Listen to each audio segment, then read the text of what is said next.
नमस्कार, मैं हूं अंकित कुमार और इस समय हम पहुंचे हैं लखनऊ उत्तर प्रदेश लखनऊ के बिहटा गांव, जहां इलीगल तरीके से जो बम पटाखे की फैक्ट्रियां हैं उसमें पटाखों का निर्माण किया जा रहा था।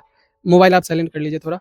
उसमें पटाखों का निर्माण किया जा रहा था। यहाँ आप जो लोग देख रहे हैं, एक बार थोड़ा कैमरा इधर घुमाइएगा। ये लोग उस घर के लोग हैं, ये वो बेकसूर लोग हैं जिनके मकान इस अवैध तरीके से बना रहे पटाखे की फैक्ट्री के चपेट में आ गए और टूट गए। इनका कहना है कि सरकार और प्रशासन ने इन्हें मदद का आश्वासन दिया था, लेकिन इन तक अभी एक पैसे का भी मदद नहीं पहुंचा है। ये बेचारे जो हैं ये मजदूर लोग हैं। अब इनकी जो कहानी है आप इनके जुबानी सुनिए। सर, आपका नाम क्या होगा? हमारा सर अब्दुल अजीज नाम है। तो क्या प्रशासन की तरफ से आपको क्या क्या कहा गया था? सरकार की तरफ से क्या कहा गया था? यही कहता है कि हाँ मदद मिलेगी मगर हम 3 दिन के भूखे हैं, कुछ भी मदद नहीं मिली है। क्या सरकार पास खबर पहुंची नहीं या पहुंचाई नहीं गई, या सरकार को हमारे बारे में कुछ पता नहीं है? इससे पहले भी कोई मीडिया कर्मी आया था आपसे? ये बहुत से आए, बहुत पूछे, 10-10 माइक लगाए, सब कुछ लगाए, कुछ भी कोई वही नहीं। लेकिन सरकार तक अभी तक मतलब सरकार के कानों में जू नहीं रेंग रही? नहीं, कोई सरकार को आज तक बताया नहीं या बात नहीं पहुंची है। क्या हुआ क्या नहीं इसके बारे में तो अनपढ़ आदमी, अच्छा, क्या जाने, मजदूर हैं। पुलिस वालों ने मतलब आपको क्या कहा था या फिर बस एक नोटिस दिया था कि मदद दी जाएगी? किस तरीके की मदद? वाले तो कुछ भी नहीं कहे, वो तो अपनी ड्यूटी किए चले गए। वो आते हैं, ड्यूटी करते चले जाते हैं, ना हमसे बोलते हैं ना बोलते हैं। अच्छा, प्रशासन को अब इस जो सरकार है अब उनसे आप मदद की उम्मीद कर रहे हैं? हाँ, मदद की उम्मीद कर रहे हैं कि हो सकता है सरकार तक खबर नहीं पहुंची है, मदद हमें मिल जाए, पर कोई नहीं मिलते। अभी आप लोगों का घर जो है कैसे चल रहा है? घर कैसे चल रहा, बस यही है कि बस चल रहा है, भूखे पड़े हैं भाई, यही चल रहा है, कोई मदद नहीं है। क्या एक बार आप इनका राशन आप अगर सर एक बार दिखाएं कि ये लोग क्या खाते हैं, तो ये देखिए, ये आप सोच सकते हैं ये कंकड़ से हम निकाले हैं कि अगर ये सूख जाए हो सकता है कि हम 3 लोग खा लें, कुछ खा लें। और इनके परिवार के सदस्य हैं इधर, आप इनको देखिए। और चोटिल कौन हुई थी? आप ही हुई थी? इधर दिखाइएगा, कहाँ आपको ये यहाँ ये धमाका ऐसा था कि इनके जो जबड़े हैं, जो दांत हैं, वे भी टूट के पेट में गिरी हैं, उनके दांत टूट गए। ये धमाका लगभग कब रात को हुआ? या लमसम 12:30 बजे हुआ था। 12:30 बजे हुआ था? हाँ, लमसम 12:30 बजे हुआ। उसके बाद पहला आप लोगों ने क्या काम किया था? अरे यहाँ से हम डॉक्टर के यहाँ थे, इतनी तेज आवाज थी जैसे कान पूरे पर्दे सुन हो गए। 3 मंजिल पे डॉक्टर के यहाँ मजदूरी कर रहे थे। कितनी दूर होगी यहाँ से? यहाँ से सामने है, दिख रहा है, सामने दिख रहा है। ऐसा लग रहा था कि मतलब हमें कान पूरे पर्दे सुन हो गए, फट गए पर्दे। तो वहां बोले डॉक्टर साहब हमारे घर का सिलेंडर फट गया। तब यहाँ पे आए, देखे क्या हमारी बच्ची 3 साल का बच्चा ले यहाँ पे फंसी पड़ी थी। 3 साल की बच्ची थी? 3 साल का लड़का था जिसका नाम जियान है, यहाँ पड़ी थी, उसका सर फटा था। किसी तरीके से उसको हम अस्पताल तक ले गए। क्या हाल है बच्ची का? बच्ची का हाल अभी कुछ पता नहीं है, डॉक्टर कुछ बताया ही नहीं है। मैं इलाज चल रहा है, कोई मतलब खबर नहीं है या कोई प्रशासन की तरफ से मदद नहीं है। अस्पताल में भी कोई लोग नहीं आए देखने के लिए हादसे के? बस कोई देखने नहीं आया, एक साहब आए थे, कुछ लिख पढ़ के ले गए, पता नहीं क्या, मीडिया आई थी। कोई नहीं है। आपको भी हादसे में कुछ मतलब देखे? क्या हादसे में देखे आप? हम देखें कुछ नहीं, हम तो विरोध नीचे बैठे रहे। उधर बैठे थे आप? ये विरोध है, हमारी तबीयत खराब है तो हम यहाँ से निकल के बस खाली वहाँ विरोध नीचे गए, बस उतनी देर में ही इधर सब दगाई लगा। ये भी अटैक की मरीज है, वो भी अटैक की मरीज। ये कहो दोनों लोग दवाई खा के वहाँ पहुँच गई थी बस। अच्छा। नहीं, ये तो एकदम चावल जैसी कंकड़ी हो जाती, कुछ पता ही नहीं चलता। और आपको ये बता दे कि आप जो ये मेरे पीछे ये मलबे का ढेर देख रहे हैं, ये पहले एक खुशहाल घर हुआ करता था। बहुत कम पैसे कमाते थे, लेकिन साथ में बैठ के सारे लोग रोटी खाते थे। आपको अगर सर एक बार आप भी इधर आइएगा। इनका कहना है कि इसी घर में 2 लोग रहते थे, एक ये किराए पे रहते थे और ये इनके पड़ोसी का घर है, 3 लोग रहते थे। ये इनके पड़ोसी के घर की आप हालत देख सकते हैं, क्या बेकार हालत हुई है। सर, पड़ोसी बच गए? पड़ोसी बच गए, वो अपने बच्चे को दवा लेने चली गई थी तो इसलिए बच गई। पड़ोसी बच्चे की दवाई लेने चले गए? हाँ, तो बच गई, बच गए। और हमारी सास हमारी औरत जो बूढ़ा हमारी है, हाँ। ये जो है ये भी दवा खा के बाहर चली गई थी। यहाँ घर में केवल हमारी बच्ची थी, यहाँ पड़ी थी, यहाँ पे मतलब घर के 2 लोग टोटल जख्मी हुए? हाँ, जो 2 लोग ज्यादा जख्मी। छोटी क्या? मेरी वाइफ इसमें दबी थी और मेरा छोटा बच्चा था 4 साल का, वही दबा था इसमें। अच्छा, आप ही के बच्चे? जी, बाकी लोग किराए वाले बाहर थे।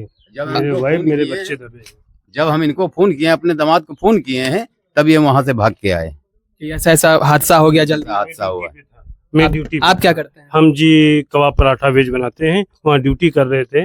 तब मुझे फोन गया तो मैं आया, मेरी वाइफ बच्चे इसमें दब गए थे, तो कैसे न कैसे करके निकल के अस्पताल तक की कोई ले गया उनको। वो अभी एडमिट है, उनका ट्रीटमेंट चल रहा, वो उनकी तबीयत सीरियस है, अभी थोड़ा दिक्कत की बात इस है। घर में पेंशन किनको आता है? वो उनको आते हैं, हमारी सास को, माहिरुन्निसा को। क्या शिक्षिका हैं वो? हाँ, वो बेवा है, बेवा है, उनका आता है, उनका 5,000 रुपए उनका निकलवा के लाए थे। 25,000 हमारा दर था मजदूरी का, पेट काट काट के रखे थे। पेट काट करके आप लोगों ने और पेंशन के पैसे जमा करके टोटल 25 से 30,000 रुपए घर में रखे थे। घर में रखे थे कि अगर कोई मांदे बीमार पड़े या कोई वक्त पड़े तो हमारे काम आ जाए। आज वो कुछ नहीं मिला है हमको। पैसे भी इसी मलबे में दब चुके। दब गए पैसे, राशन जो कुछ था हमारा सब दब गया, कुछ नहीं है। 20,000 रुपए हमारा सर इसमें फ्रिज में रखा था, 5,000 अलग झोले में रखा था, वो भी आपको धमाके के बाद जो फ्रिज की आप हालत देख सकते हैं, ये फ्रिज भी नई फ्रिज है जी, ये खुल नहीं रही, सब मलबा बन गया है। ये सब अब मलबे का ढेर बन चुका है। आप इधर एक बार कैमरा घुमाएं तो ये वही जगह है जहां अवैध तरीके से पटाखे थे उसके निर्माण किए जा रहे थे और ये सारे मकान उसके चपेट में आ गए। दूर दूर तक इस पटाखे की जो इस धमाके की आवाज है वो सुनी गई।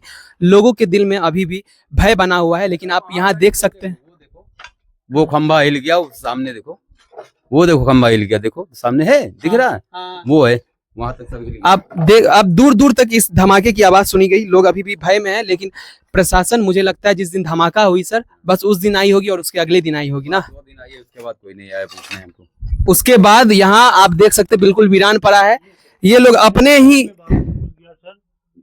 ये बारूद है, बारूद है, ये बारूद है। अब वहां से मेरे घरों में घुस गया, मेरी बीवी बच्चे इसी के अंदर दबे थे। आप बारूद का चोट समझ सकते हैं। अभी भी अगर हॉस्पिटल अगर हम जाएं, अगर संभव हुआ तो हम उनसे भी मिलेंगे। उनकी हालत बिल्कुल इस समय नाजुक बनी हुई है, जैसा कि सर लोग बता रहे हैं, और डॉक्टर इस समय कोई रिपोर्ट नहीं दे पा रहे हैं। बहुत बुरी तरीके से वे लोग झुलस चुके हैं। आगे की अपडेट के लिए हमारे साथ बने रहिए। ये लोग इस समय बहुत परेशानी में हैं। जितना हो सके इस न्यूज को आप लोग शेयर करें ताकि सरकार तक अब ये आवाज पहुंचे। ये सब मेरा कपड़े लत्ते खाने वाला सब इसी में सब खराब पड़ा हुआ है।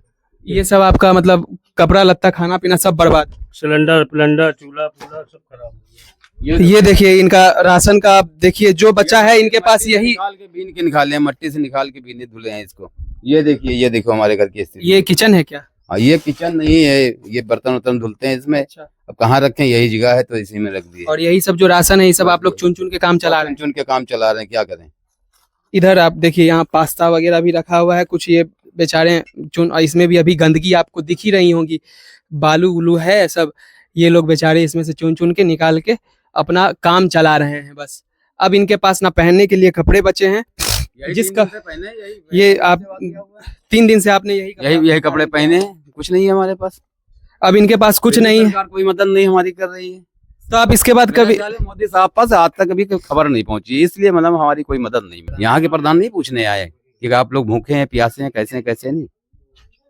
आप इसके बाद प्रशासन के पास नहीं गए? फिर हम गए नहीं, क्यों जाएं, क्या करने जाएं? जब जानते हैं हमें मदद नहीं मिली, सरकार पास खबर नहीं पहुंची, हम क्या करने जाएं। ये लोगों का जो हालत है वो बहुत, स्थिति इन लोगों की बहुत बेकार है। खुदा के सहारे हम पड़े हुए हैं, बस खुदा के सहारे पड़े हुए हैं। सरकार के रास्ता देख रहे हैं कि हो सकता है मोदी साहब पास खबर पहुंच जाए या योगी साहब के पास पहुंच जाए तो हमारी हम लोगों में मदद हो जाए। अभी कुछ दिन, क्या है, अभी 1 से 2 दिन पहले एक महिला पहुंची थी योगी जी के पास।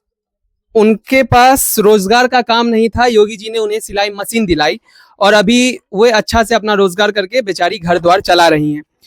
इन लोगों का इसमें क्या कसूर है? ये बेकसूर लोगों का इसमें क्या कसूर है जो इन्होंने अपना घर गंवा दिया, इन्होंने अपने जो पेट काट कर पैसे कमाए थे 25-30 हजार वो गंवा दिए, इन्होंने अपनी एक 3 से 4 साल की बच्चे हैं ना सर, 3 से 4 साल, 4 साल का जो लड़का है उसका जान अभी बहुत खतरे में है। डॉक्टर की तरफ से कोई रिपोर्ट नहीं आ रहा है, इलाज चल रहा है।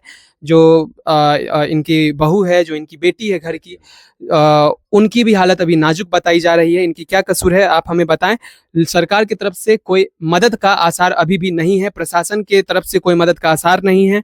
जिस दिन ये सब कांड कर्म हुआ उस दिन आया था, प्रशासन आई थी, बहुत सारे मीडिया कर्मी आए थे, वे लोग दिखाए, पता नहीं उन लोगों ने न्यूज़ कहाँ दिखाया, नहीं दिखाया। अभी तक सरकार तक ये न्यूज़ नहीं पहुंची। अगर पहुंच भी गई है तो सरकार अभी तक कोई एक्शन क्यों नहीं ले रही है सरकार? क्या बस जब वोट का समय आता है तभी सरकार के कान खुलते हैं, तभी सरकार की आंखें खुलती है, तभी सरकार को जो प्रॉब्लम है, लोगों की दिक्कत है, वे दिखते हैं? ऐसे प्रॉब्लम नहीं दिखते हैं लोगों के। आप हमें बताएं कमेंट में ये कहाँ तक सही है, और ज्यादा से ज्यादा इस न्यूज को शेयर करें ताकि इन बेचारों की मदद हो सके। इनको अगर अभी हल्की सी भी मदद मिलेगी तो इनके लिए वे अमृत के समान होगा। आगे की अपडेट के लिए हमारे साथ बने रहिए। अभी तक आप देख रहे थे AK स्पेक्ट 24/7। तब तक के लिए जय हिंद, जय भारत। किसके आगे आप पहला नहीं जाए आज तीसरा दिन घर में चूल्हा नहीं जल रहा है।